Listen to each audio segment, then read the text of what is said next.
창세기 45장 1절부터 5절입니다.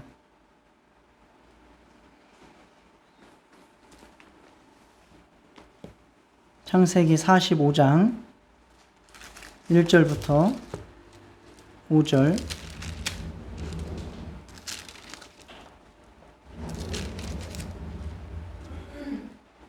다 찾으셨지요? 성경이 혹시 있으시면 찾으시고 함께 읽으시면 좋겠습니다. 창세기 45장 1절부터 5절 교독하겠습니다.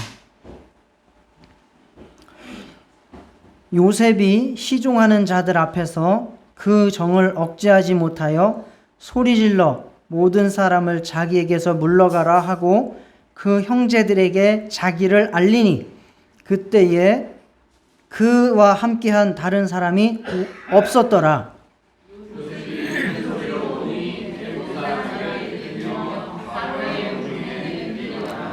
요셉이 그 형들에게 이르되 나는 요셉이라 내 아버지께서 아직 살아계시니까 형들이 그 앞에서 놀라서 대답하지 못하더라. 요셉이 형들에게 이르되 내게로 가까이 오소서. 그들이 가까이 가니 이르되 나는 당신들의 아버지 요셉이니 당신들이 왜 하느냐. 5절을 같이 읽겠습니다. 당신들이 나를 이곳에 팔았다고 해서 근심하지 마소서. 한탄하지 마소서. 하나님이 생명을 구원하시려고 나를 당신들보다 먼저 보내셨나이다. 아멘. 지난주에는 우리가 중년의 시기를 성경적으로 어떻게 보아야 되고 또 성경적으로 중년을 어떻게 살아야 될지를 살펴보았습니다. 오늘은 노년의 시기를 성경에서는 어떻게 보아야 하고 또 어떻게 살아야 되는지를 이제 살펴볼 수 있도록 하겠습니다. 여러분들은 중년이십니까? 노인이십니까? 중년입니까? 그러면 보통 노인이라고 하면 몇 살부터를 노인이라고 하지요? 65세요. 아유, 나오셨네. 나라에서는 행정적으로 65세 정도를 이제 노인으로 이렇게 분류를 합니다. 요즘은 그것을 기준을 높이자 70세로 하자라고 하는 의견도 많이 표출되고 있는 때입니다. 그리고 어떤 분들은 65세 아직 젊어. 65세가 무슨 노인이야. 적어도 70이나 75세쯤은 돼야 노인이라고 할 수 있지 라고 하는 사람들의 생각이 많습니다. 그런데 이제 심리학 같은 경우는 본인이 노인이라고 생각하는 그때가 노년기라고 그렇게 이야기를 합니다. 본인이 노년기라고 생각을 할 때 그때부터 노년기다 이렇게 보기도 합니다. 노년, 노인, 늙은이 하면 여러분들 이미지가 어떻습니까? 좋아요, 싫어요? 안 듣고 싶어요. 안 듣고 싶어요. 왜 그럴까요? 그 젊은 청춘 때로 가 있어요. 그러니까 맞습니다. 그게 솔직한 우리들의 심정이에요. 그래서 젊어 보이세요. 그러면 그게 가장 아름다운 인사예요. 젊어 보이시네요. 그러면 아주 그게 기분이 좋아서 밥이라도 하나 사야 될 것 같고 이제 그런 것들이 지난주에도 이미 살펴봤듯이 왜 그런가? 노년기에 대한 부정적인 개인에 대한 나 자신에 대한 인식이 부정적이에요. 내가 늙은이다. 젊은이 하면 기분이 좋아요, 나빠요? 젊은이. 그런데 늙은이는? 늙은이라고 해야지 그러면. 그러니까 그게 느낌이 어떠냐고요, 느낌이. 느낌이 난 좋아. 좋으시대요. 안돼 행동대로 모두 보는데 그런 거. 좋으시대요. 좋으신 분도 있고 안 좋으신 분도 있어요. 부정적인 생각이 강하신 분도 있고 긍정적인 생각을 가지고 싶으세요. 그러나 대개는 부정적인 생각이 강하다는 거예요. 왜? 여러분들이 지금 이정수 권사님을 빼놓고 다른 분들이 대체적으로 이야기하는 것처럼 청년 때의 삶을 그리워한다는 거예요. 우리의 인생에 가장 힘이 좋을 때가 언제? 청년 때. 가장 예쁠 때가 언제? 청년 때. 가장 놀기 좋을 때가 언제? 청년 때. 그러니까 그 시절을 그리워하는 거죠. 그래서 이 세상에 집착을 하고 있기 때문에 그 청년 때를 그리워하면서 노인 시절을 부정적으로 생각을 한다는 겁니다. 그리고 사람의 가치를 또한 경제적인 데 두죠. 여러분들이 얼마짜리냐 이렇게 이제 설 때 되면 아이들이 계산을 하잖아요. 들어오는 사람 보고 저거는 얼마짜리, 저건 5만 원짜리, 저건 10만 원짜리, 저거는 아무것도 안 주고 갈 니은 뭐 이제 이러면서 아이들이 그렇게 경제적으로 평가를 하듯이 사람들 사이에서도 똑같이 경제적으로 평가를 하지 않습니까? 그러니까 돈이 많고 여유가 있을 때는 그 사람의 가치를 높게 여기지만 노인이 됐을 때는 재산이 없고 돈을 쓸 여력이 없다고 생각하니까 사람의 가치를 작게 여긴다는 거죠. 이렇기 때문에 노인의 때를 굉장히 부정적으로 또 안 좋게 이렇게 살아가고 억울하게 살아가고 후회스럽게 살아가고 또 원망스럽게 살아가는 이러한 분들이 많이 있다는 거죠. 그러나 이러한 감정들을 그대로 자기 안에 품고 있으면 그 노년이 행복하지 않다는 것이죠. 그리고 천국을 들어갈 말끔한 준비가 되지 않는다는 것입니다.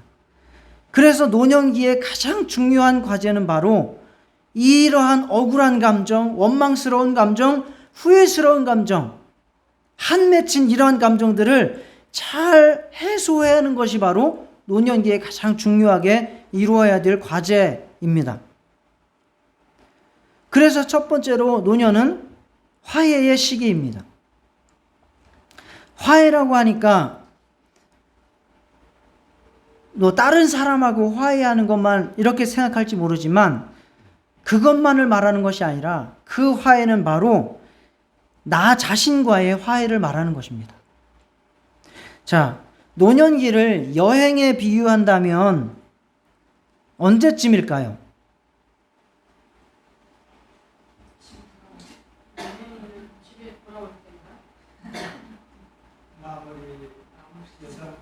여행 다 끝나고 이제 뒤풀이하는 시간이에요. 여행을 다 끝내고 이제 뒤풀이하는 시간이에요. 마지막에 만나서 해산하기 전에 무엇을 먹으면서 얘기를 하든지 아니면 여행 때 끝나고 일주일 후에 만나서 여행에 관한 정산도 하고 그동안 있었던 추억들을 공유하기도 하고 이러한 일들을 하는 시간, 즉 뒤풀이 시간이 바로 노년기입니다. 이때의 핵심 과제는 아까 말씀드린 대로 바로 나와의 갈등과 다툼을 해결하는 일을 우리가 해내야 됩니다. 슬프던 일들, 화났던 감정들을 해소해야 됩니다. 후회되는 일, 원망스러운 일, 억울한 일, 가슴 깊이 담아두었던 그 감정들, 그런 것들을 그냥 잊어버리는 척 하면서 내 가슴 속에는 켜이켜이 쌓여 있어요. 그걸 무엇이라고 하죠? 한 글자로? 한이라고 하는 거예요. 한. 한이 뭐라고 합니까? 한을 맺힌다라고 하죠. 여러분, 맺힌다라고 하는 표현을 어디에다 쓰세요? 뭐가 맺힌다 할 때 뭐가? 이슬이 맺힌다. 또? 그렇습니다. 물방울이 맺힌다. 땀이 맺힌다. 또 포도가 맺힌다. 이렇게 맺힌다라고 하는 표현을 대체적으로 어떤 느낌이 드세요? 어떤 때 씁니까? 예, 무엇인가를 꼭꼭 안에다가 내용물을 싸고 그 바깥에 막으로 덮어놓은 상태, 그 상태를 맺힌다라고 해요. 그래서 거기에 만약에 바늘로 콕 찌르면 그게 어떻게 돼요? 터져서 확 흘러내리는 거예요. 그래서 누구나 사람들은 살면서 억울하고 힘들고 괴롭고 슬프고 이런 것들을 잊어버리는 척 하면서 사실은 가슴 속에다가 한으로 담고 있는 겁니다. 꼭꼭 보따리로 싸가지고 그거를 내 가슴 속에다가 감정의 응어리를 싸가지고 여기다가 놓고 있는 거죠. 그런데 이것을 터뜨려가지고 흘려보내지 않으면 그 사람은 계속해서 한이 남아있다. 그래서 여한이 많다 그래요. 여한. 남을 여자에다가 한이. 여한이 있어가지고 그 노년기가 행복하지 않아요. 기쁜 척하고 나는 다 아름답게 살았다. 나는 잘 살았다. 너희들도 잘 살아라 하지만 내 속에서는 기쁘지 않아요. 이러한 상태를 살게 됩니다. 그래서 그런 분들은 우울하고 불안하고 힘이 듭니다. 그리고 무언가 자꾸 지금도 내가 하려고 하고 지금도 내가 무언가를 이루려고 하고 여한이 많아서 그런 거예요. 말이 많으신 분들도 한이 많으신 분들이에요. 자, 그래서 겉으로만 행복하는 척이 아니라 정말 내 마음이 행복하려면 이 한을 풀어서 쏟아보내야 돼요. 없애야 돼요. 한을 풀어야 됩니다. 감정의 보따리들이 내 안에 쌓여있던 것, 젊었을 때, 어렸을 때, 또 중년에, 최근에 쌓였던 한들을 다 풀어서 흘려보내야, 그래야 아름다운 노년을 살 수 있고 천국에 들어갈 준비가 마무리가 되는 겁니다.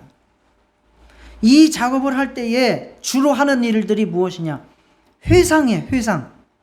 회상은 과거의 일을 돌아보면서 생각하는 것이죠. 그래서 이러한 일들을 하면서 과거의 그러한 일들을 반복해서 이야기를 하는 겁니다. 계속해서 옛날 일들을 이야기하는 것은 회상의 한 과정입니다. 그래서 한 소리 또 하고 한 소리 또 하고 했던 얘기 또 하고 했던 얘기 또 하고 어르신들이 그런 분들이 많은 것은 바로 그게 한으로 맺혔기 때문에 그런 거예요. 아직 그게 풀리지 않았다는 얘기예요. 그래서 이 자식한테 이야기하고 이 자식이 지겨워서 안 들어주면 저 자식한테 이야기하고 저 자식한테 이야기하다가 저 자식도 지겨워서 안 들어주면 또 다른 자식한테 이야기하고 거기서도 안 들어주면 교회 와서 이야기하고 교회에서 어떻게 이야기하다가 또 받아주면 계속해서 그분한테 이야기를 하게 되고 이러한 일들이 교회에서 일어나야죠. 당연히. 일어나야지 정상입니다. 계속해서 반복했다는 것은 한이 안 풀렸다는 것인데 그렇지만 중요한 것은 이렇게 똑같은 이야기를 반복해 가는 중에 무엇이 일어납니까?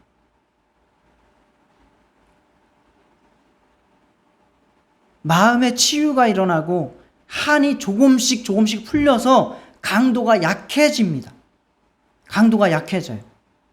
그래서 그걸 계속해서 이야기하다가 나중에는 과거의 그 일이 아주 부정적으로 나한테 한으로 쌓였던 것이 이제는 그럴만 했어. 어쩔 수 없었지. 그 사람도 그럴 상황이 있었겠지. 이렇게 긍정적인 상황으로 이해로 바뀌어가게 됩니다.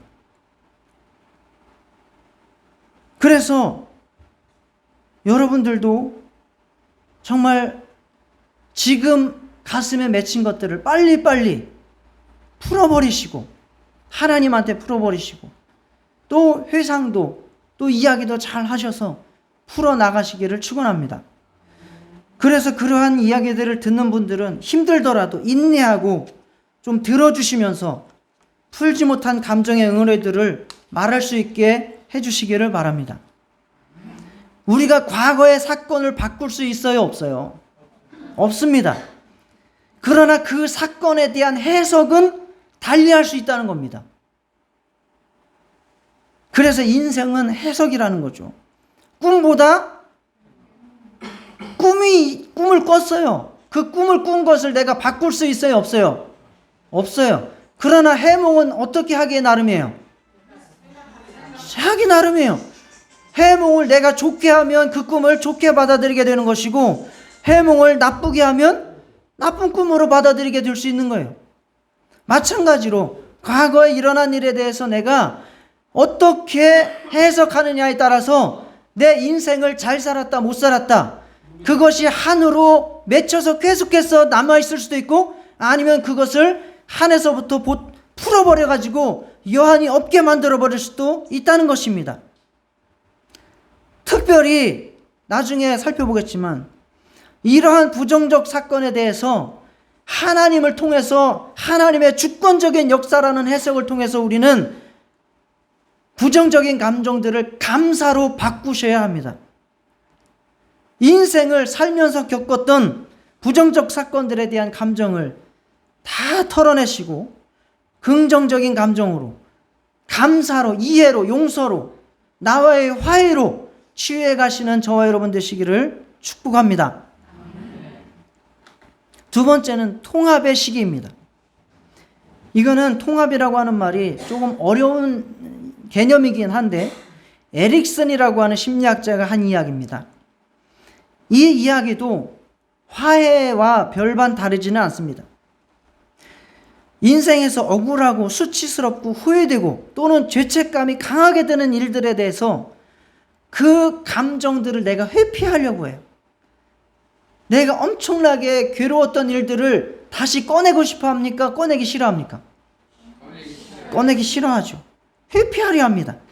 그래서 내가 그 사건을 겪었던 그 한 1년 동안의 기간이 있으면 그 1년 동안의 기간은 내 인생에서 지워버리려고 그래요. 내 뇌에서 정말 억울했던 일, 정말 수치스러웠던 일, 괴로웠던 일, 정말 죄책감이 엄청나게 드는 그 일이 있었던 그 시간들을 내 인생에서 아예 잘라버려요. 편집해서 지워버려요. 내 뇌에서. 회피하는 거죠. 그러나 그런다고 해서 그 마음이 평안하거나 해결되지 않는다는 것입니다. 그래서 통합이라고 하는 것은 내 삶에서 그렇게 회피하고 분리했던 한 맺힌 사건들을 감정적으로 잘 풀어서 그것도 내 삶의 일부였다, 그것도 내 인생의 하나의 과정이었다 라고 받아들이게 되는 과정을 내가 노년기에 해야 된다는 거예요. 그것이 바로 통합이라는 것입니다. 그것을 회피한다고 해서 내 인생이 아닌 것도 아니에요. 아유, 잊어버려. 나는 그 인생 내가 지워버릴 거야. 그런다고 해서 그 내가 살아왔던 그 인생이 지워집니까? 안 지워져요. 내 마음이 편합니까? 아니에요. 내 감정적으로 믿음으로 해결을 하지 않으면 계속해서 그것은 내 무의식 속에서 나를 괴롭히고 따라오고 내 뇌를 지배하게 되어 있습니다. 감정을 지배하게 되어 있습니다. 그거를 다른 말로는 쓴뿌리라고 할 수도 있고 여러 가지 다른 표현으로도 쓸 수가 있겠죠. 그래서 우리는 노년이기 때문에 나의 실패를 만회할 시간은 없습니다. 더 이상 내가 과거에 했던 실패, 그것을 만회해서 역전시킬 어떤 큰 전기를 마련하기는 그런 분들도 간혹 있기는 하겠지만 쉽지는 않습니다. 그렇기 때문에 우리가 심리적으로 또는 영적으로, 감정적으로 잘 해석하고 받아들임으로써 통합을 이루셔야 한다는 겁니다. 이 작업이 잘 되신 분들은 지혜가 있는 거예요. 성공만 계속해서 한 사람이 지혜가 있는 것이 아니고 실수와 실패를 한 것을 잘 극복한 사람이 지혜가 있는 겁니다. 왜? 마음으로 느꼈기 때문에 그래요. 그래서 상처 입은 치유자라고 하는 말이 있는 겁니다. 내가 상처를 입었지만 그것을 내가 감정적으로 잘 해결을 해서 지금 그 비온 뒤에 땅이 굳어진다고 하듯이 내가 그것을 잘 해결을 해서 이제는 내 감정적으로 나에게 득이 될 수 있도록 그 사건을 만들어 버렸어요. 내가 받아들였어요. 그러면 그 사건을 가지고 내가 더욱더 온전해질 뿐만 아니라 그러한 아픔을 경험하고 있는 사람들을 도울 수도 있다. 그게 상처 입은 치유자라는 말입니다. 자기 인생에 대한 후회가 없이 만족을 느끼면서 들어줄 수 있습니다. 다른 사람들이 아픔이 있죠. 그것을 내가 겪지 않은 일을 막 가르치고 훈수를 하는 게 아니에요. 내가 실수와 실패를 해봤기 때문에 정말 마음으로 알고 그 사람에게 꼭 필요한 지혜의 한마디, 정말 인생의 훈수를 두어줄 수 있다는 거예요. 그게 지혜죠. 그러나 자기의 인생의 절망적인 부분, 수치스러운 부분들에 대해서 그것을 인정하지 않으면 계속해서 자기 인생에 대해서 또 자기 사유에 대해서 혐오감을 갖게 됩니다. 그리고 자신의 절망에서 벗어나기 위해서 누구를 만나든지 가르치려 듭니다. 내가 알고 있는 모든 것을 동원해서 누구에게든지 가서 가르치려고 들어요. 그렇게 가르쳐 가지고 내 인생이 실패하지 않았다라는 것을 확인하고 싶은 거예요. 그러나 통합된 사람은 말을 많이 하지 않아요. 내면이 튼튼해서 굳이 누구한테 말을 하지 않아도 나는 평안하고 나 자아 존중감이 충만해요. 그렇지만 이것이 이루어지지 않은 사람은 계속해서 누굴 가르쳐서 내 존재감을 높이려고 하고 내 인생을 실패하지 않았다라는 것을 그렇게 강변하려고 하는 겁니다.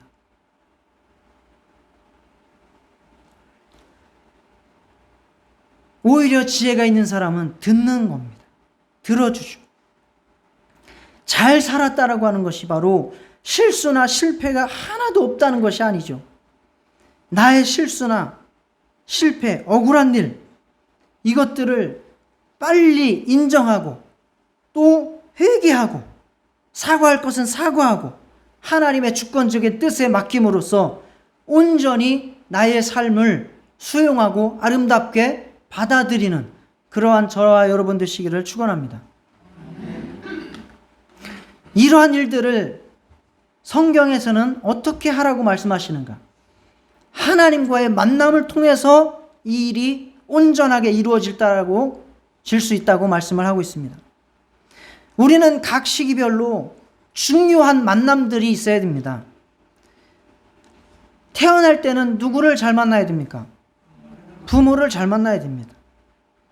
어린 시절 학교 다닐 때 누구를 잘 만나야 됩니까? 선생님을 잘 만나야 됩니다. 또한 사춘기 시절 청소년기는 누구를 잘 만나야 됩니까?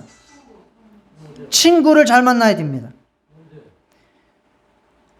그리고 나이가 들어서 가정을 꾸려야 될 때는 누구를 잘 만나야 됩니까? 배우자를 잘 만나야 됩니다. 그리고 결혼을 해서 또 누구를 잘 만나야 됩니까? 자녀를 잘 만나야 됩니다. 여러분의 인생에 있어서 정말 좋은 사람들을 만나는 인복이 있으시기를 축원합니다. 아멘을 하셔야죠. 그러나 이 모든 만남들, 이 모든 사람들보다 노년에 만나야 될 꼭 필요한 만남이 있습니다. 내 과거와 화해하고 통합하기 위해서 하나님을 반드시 만나셔야 합니다. 우리는 지금 탈종교화 시대라는 시대를 살고 있습니다. 즉 신이 필요 없다, 종교가 필요 없다, 점점 그렇게 흘러가는 시대를 살고 있습니다. 전 세계적으로 그렇습니다. 그렇지만 내 삶이 내 의지와 노력만으로 되던가요? 여러분 뜻대로 다 되던가요? 아니요. 아니면 우리나라 뜻대로 다 되던가요? 아닙니다. 그렇기 때문에 신을 안 믿는다고 하면서도 신문 펴가지고 뭘 봅니까? 오늘의 운세 봅니다. 새해 되면 토정비결 봅니다. 사주팔자 봅니다. 요즘 영화관이나 뭐 시장에 가도 항상 타로, 그 다음에 그 궁합 다 있습니다. 요쪽에도 가다 보면은 뭐 있죠? 사주 카페 있습니다. 아주 많습니다. 왜 신이 없다면서? 그러면 자기 뜻대로 살아가면 되지. 왜 그런 사주 카페는 가서 들락날락거립니까?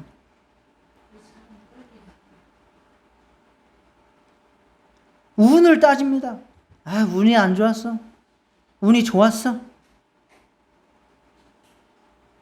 왜 신이 없고 내 뜻대로 되는데 왜 그런 걸 굳이 따져가면서 삽니까? 신을 안 믿는 사람도 장례식장에서 꼭 조사를 이렇게 하죠. 살았을 때 고생 많이 했으니까 이제는 아픔과 고통이 없는 곳에 가서 잘 사십시오. 내세도 안 믿고 신도 안 믿는다면서 왜 그렇게 인사를 합니까? 인간은 만물의 영장이라고 그렇게 교만하면서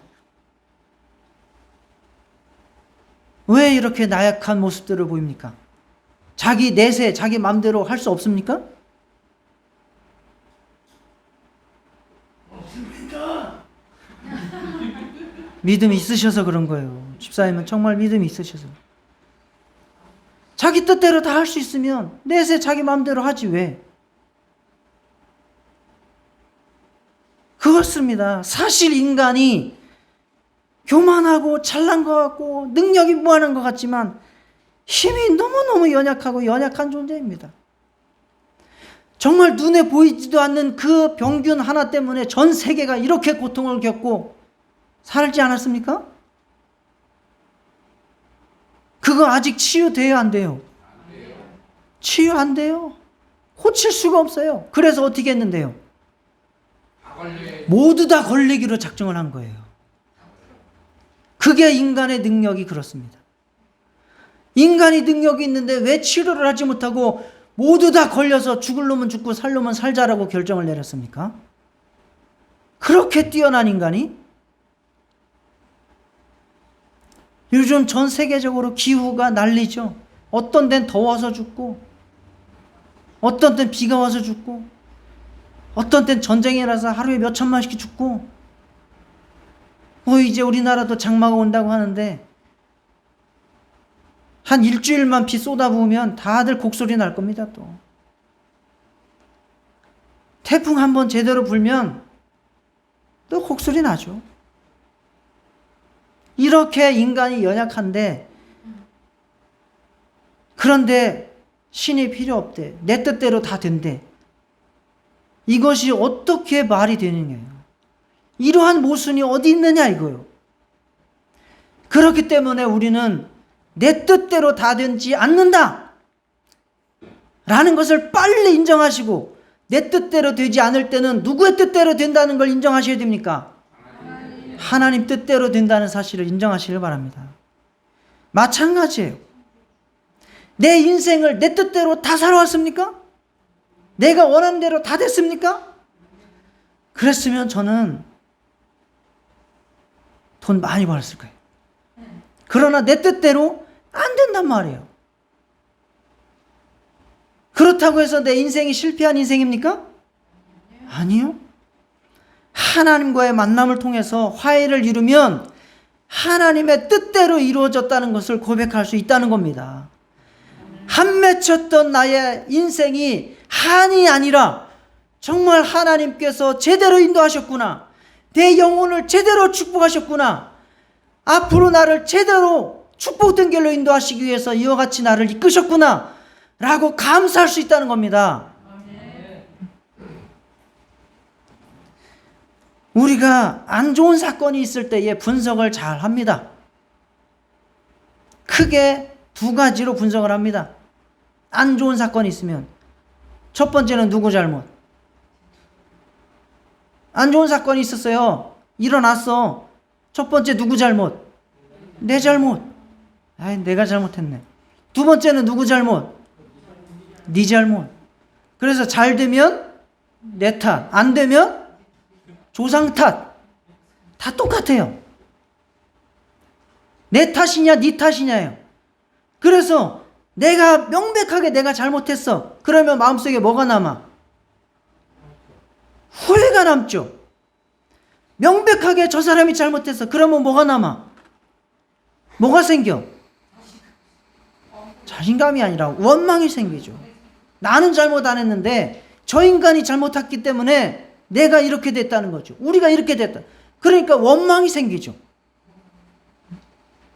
그러나 예수님은 꼭 그렇지 않다는 거예요. 꼭 그렇지만은 않다는 거예요. 그래서 그러한 사건이 요한복음 9장에 나오죠.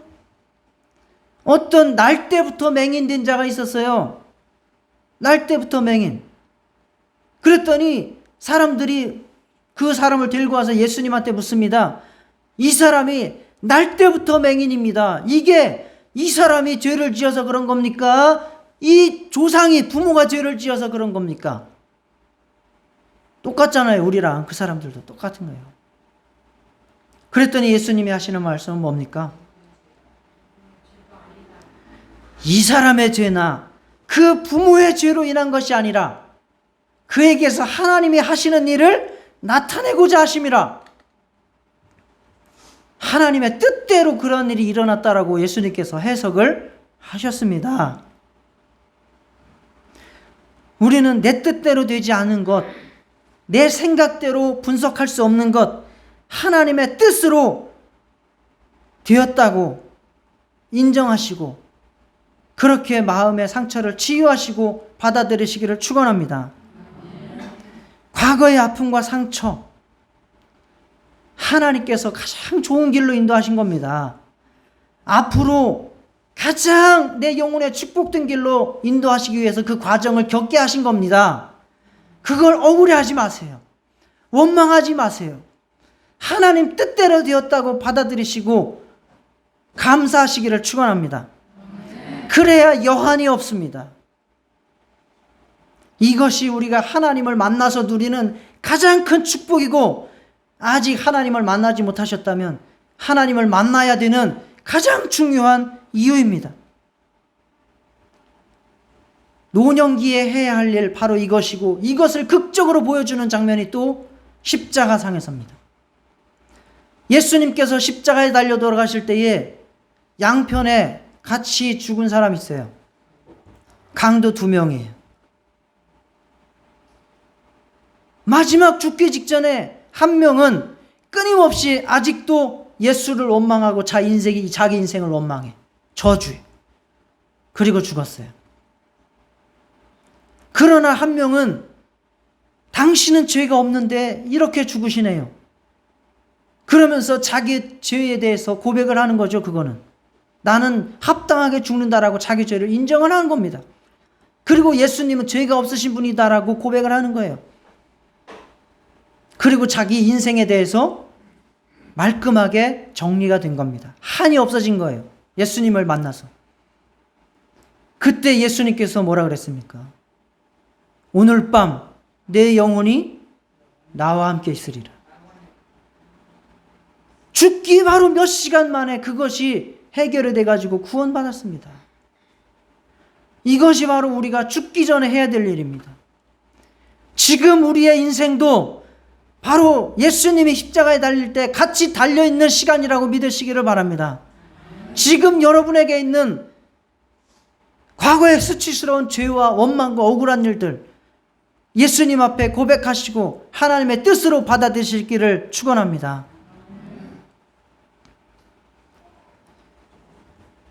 내 뜻대로 안 됐어요. 내 잘못이에요. 그러면 회개하시면 됩니다. 깔끔하게 주여 내 수치, 내 잘못입니다. 용서해 주세요. 나를 위로해 주세요. 내가 잘못했지만 하나님도 저 답답하셨겠지만 저도 너무너무 힘들었어요.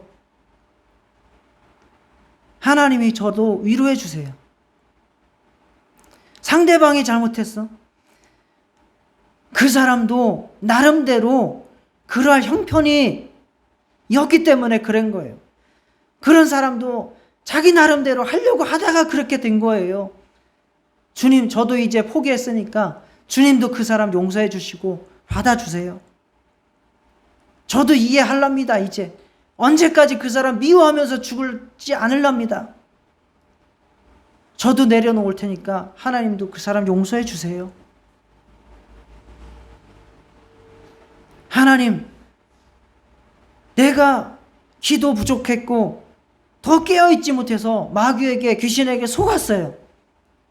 이제 와서 어찌합니까? 하나님, 저의 깨어있지 못하고 용서해 주시고 이제부터라도 더 깨어있게 해주세요. 더 기도하겠습니다. 그리고 이 모든 과정 하나님의 섭리 가운데에 하나님께서 허락하셨기 때문에 이루어진 겁니다. 하나님이 허락하시지 않고 어떻게 이런 일이 이루어집니까? 하나님 뜻대로 된 것이니 저는 감사합니다. 하나님 뜻대로 되어진 줄 믿고 감사합니다. 여러분의 영혼을 축복하시기 바랍니다. 여러분의 살아온 인생을 통합하시고 여러분의 인생의 갈등과 화해하시기를 축원합니다. 이러한 대표적인 예, 바로 우리가 읽은 본문입니다. 누구의 이야기죠? 요셉의 이야기입니다. 요셉의 이야기를 처음 들으시는 분들이 있을까봐 짧게 소개를 해드리겠습니다. 요셉이라고 하는 사람은 딸 빼고 형만 10명이 있었습니다. 형이 10명. 동생이 또 하나 있긴 했는데 형이 10명. 다 배다른 형입니다. 아버지가 특히 그 요셉이라고 하는 사람을 좋아했어요. 이뻐했어요. 그래서 그 배다른 형 10이 그 요셉이라고 하는 사람을 무지무지하게 괴롭히고 미워했어요. 특히 꿈을 꾸어서 요셉이 잘 된다라고 하는 꿈을 꿨기 때문에 아주 너무너무 싫어했어요. 그래서 형들은 동생을 미워서 어떻게 하기로 했습니까? 죽이려고 했습니다. 그래서 때가 기회가 있어서 어떤 외딴 곳에서 양을 치다가 동생 만났습니다. 그래서 그 동생을 죽이려고 했어요. 그런데 어떻게 죽이지는 않고 구덩이에다 파고 거기다가 그냥 못 올라올 테니까 놓고 가자. 그런데 그때에 바로 이집트 상인이, 노예 상이 지나가고 있었습니다. 야, 이거 내버려 두고 가느니 어차피 죽을 거 저 노예 상인한테 팔아먹고 우리는 가자. 그래서 그 동생을 팔아먹었어요.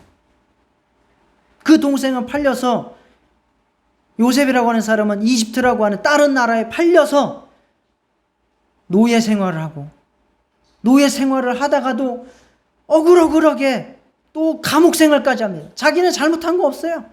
노예 생활에서 점점 더 처박혀요. 바닥으로 내려가. 이게 뭐 자기가 잘못한 게 있으면 수긍을 하는데 자기는 잘못한 게 1도 없어. 하나도 없어. 인생이 이렇게 꼬여요. 그 인생이 수십 년이에요. 수십 년 동안 이렇게 살았어. 그런데 나중에 어떻게 해가지고 하나님께서 역사를 하셔서 그 이웃나라, 지금으로 말하면 미국의 2인자가 된 거예요. 이집트의 국무총리가 된 겁니다. 그리고 전 세계에는 가뭄이 들어버렸어요.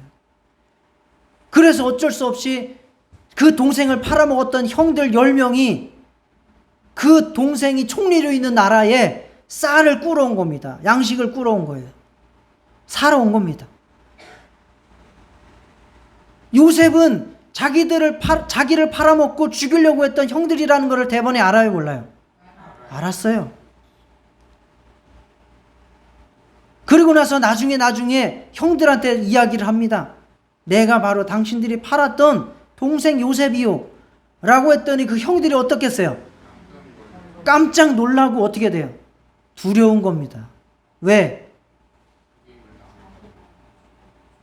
내가 죽였던 사람, 죽인 거나 마찬가지예요. 죽였던 동생이 지금 살아가지고 내 앞에 있으니까 저것이 보복하면 힘도 엄청나게 더 세져 있어. 강대국의 총리가 돼 있으니까 자기들을 얼마든지 말 한마디에 죽일 수 있는 그러한 권력이야. 그러니 두려워서 벌벌 떨고 있는 거예요. 그때 요셉이 한 말이 무엇입니까? 자, 45장 5절이죠. 한번 넘겨주시겠습니까? 5절 다 같이 읽겠습니다. 다 같이 읽겠습니다. 시작. 당신들이 나를 이곳에 팔았다고 해서 근심하지 마소서. 한탄하지 마소서. 하나님이 생명을 구원하시려고 나를 당신들보다 먼저 보내셨나이다. 이거 자기 인생 한탄합니까 안 합니까? 그렇다고 해서 자기 팔아먹은 형들 원망합니까 안 합니까? 오히려 근심하지 말고 한탄하지 말라고 형들을 위로하고 있습니다. 그러면서 하는 말이 뭡니까? 누가 하셨다 이 일? 하나님이 하셨다. 왜? 지금 이때를 위해서. 요셉이 아니었으면 애굽도 망하고 전 세계가 다 굶어 죽을 판이요. 7년이 흉년이 드니까 전 세계가 7년이 흉년이 드니까 그 가운데는 당연히 하나님의 백성이 늘 야곱의 후손들도 포함되어 있는 거예요. 이건 막으려고 하나님이 옛날부터 그렇게 나를 팔게 하시고 지금까지 감옥에 보냈다가 이제까지 인도하셔서 지금 이 상황을 하나님이 연출하신 겁니다. 걱정하지 마세요. 한탄하지 마세요.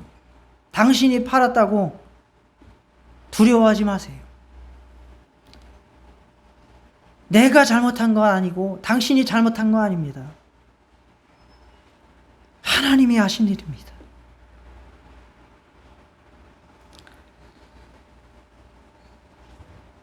자, 따라 하시겠습니다. 자기에게 고백하십니다. 내 인생 가운데서 죄 지은 것 용서해 주세요. 고백하시겠습니다. 시작. 내 인생 가운데서 지은 죄 용서해 주세요.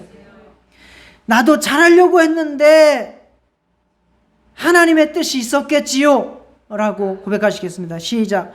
나도 잘하려고 했는데 하나님의 뜻이 있었겠지요. 또 고백하시겠습니다. 그 사람도 힘든 상황에서 잘하려고 하다가 그렇게 된 거예요. 시작. 그 사람도 힘든 상황에서 잘하려고 하다가 그렇게 된 거예요.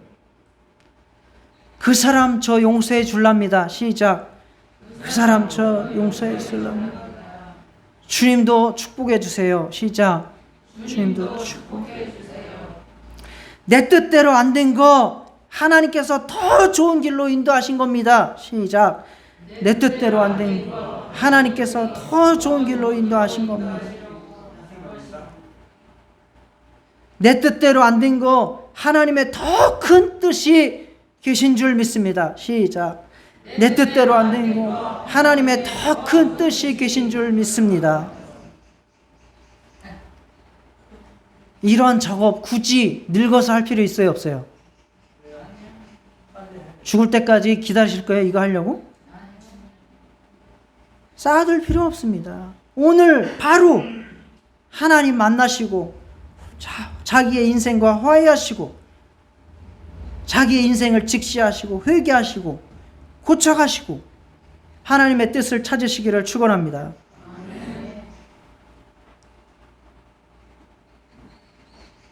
지금 어려우십니까? 지금 마음이 힘드십니까? 지금 이 과정도 하나님께서 연출해서 일하시고 있는 중인 줄 믿으시기 바랍니다. 화내고 원망하고 미워해서 해결될 것 하나도 없습니다. 하나님의 뜻을 구하시고 하나님의 주권에 맞게 기도하시고 자기를 고쳐가시기를 축원합니다. 다 같이 기도하시겠습니다. 하나님 아버지,